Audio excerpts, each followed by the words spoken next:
గిరిజన ఎమ్మెల్యేలు బస్ యాత్ర చేస్తూ ఉన్నారు.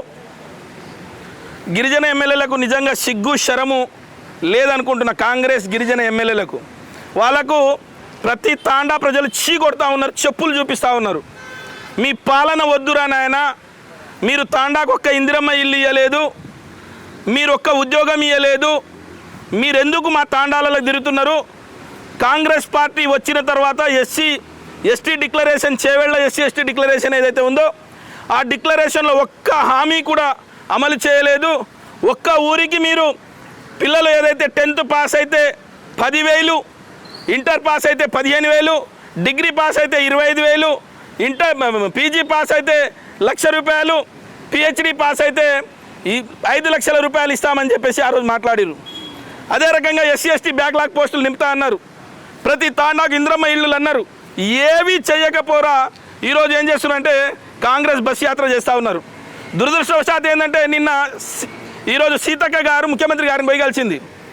ఆదివాసి సంబంధించినటువంటి ఆ బిడ్డలకు మాకు ప్రతి నియోజకవర్గానికి 3,000 ఇల్లు కావాలని చెప్పేసి ఏదైతే ఆదివాసికి సంబంధించిన ఎమ్మెల్యేలను తీసుకుపోయి కలిసింది. కానీ ఒక్క గిరిజన ఎమ్మెల్యే కూడా ముఖ్యమంత్రి గారికి గెలవలేదు.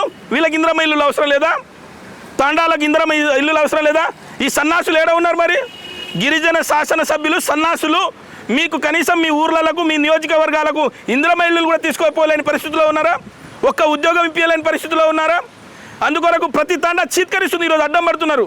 ఆ బస్సు ఎటు పోతూ ఉంటే బస్సు యాత్ర చేస్తున్నటువంటి బస్సు ఎటు పోతే లంబాడి ప్రజలు, యువకులు, మహిళలు చెప్పులు తీసుకొని చూపిస్తున్నారు. Go back go back go back, bus యాత్ర వద్దు మాకని చెప్పేసి. అయినా వీళ్ళకి సిగ్గు శరం లేకుండా ఇంకా బస్సు యాత్ర చేస్తూ ఉన్నారు. ప్రజలు చీత్కరించిన వీళ్ళని ఎంత తిట్టినా ఇంకా బస్సు యాత్ర చేస్తున్నారు.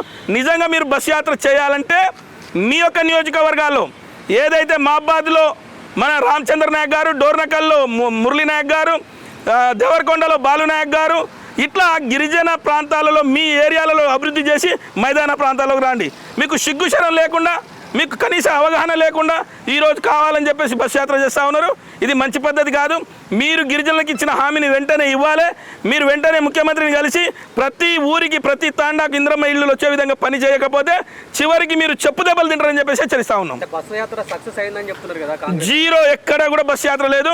గాంధీ భవన్ నుంచి స్టార్ట్ అయితే గాంధీ భవన్ నుంచి స్టార్ట్ అయినటువంటి బస్ యాత్ర గాంధీ భవన్ దగ్గర అడ్డుకున్నారు. గిరిజన ప్రజలు గాంధీ భవన్ నుంచే బయటికి రాలేదు.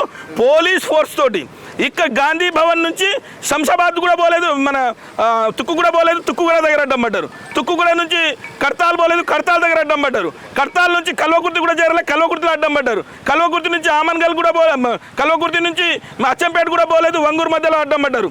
ఎక్కడ పోయినా బస్ యాత్ర కూడా సక్సెస్ కాలే, అట్టర్లీ ఫ్లాప్. ఆ బస్ యాత్రను చూసి కాంగ్రెస్ పార్టీ ఇంకో 10 కిలోమీటర్ల లోతులనే పోయింది, పాతాళంలో పెడతామని చెప్పేసి గిరిజన ప్రజలు హెచ్చరిస్తూ ఉన్నారు. ఎక్కడ కూడా బస్ యాత్ర సక్సెస్ కాలే, బస్ యాత్ర జీరో. కాంగ్రెస్ పార్టీ గిరిజన శాసనసభ్యులు చేస్తున్నటువంటి ఆ బస్ యాత్ర ఒక ఫోర్స్, వాళ్ళు డబ్బులు దండుకోవడానికి చేస్తున్నటువంటి యాత్ర. గిరిజన ఎమ్మెల్యేలు ఎందుకు స్పందించట్లేదు అంటే వీళ్ళకి రావాల్సిన హక్కులకు సంబంధించి? చేత కాని దద్దమ్మలు గిరిజన ఎమ్మెల్యేలు. వీళ్ళు ఎలాంటి హక్కుల కొరకై ప్రశ్నించే వాళ్ళు కాదు. వీళ్ళ యొక్క హక్కులు కూడా తెలియదు. కనీసం ఏం చేయాలనే ఆలోచనలు కూడా లేరు.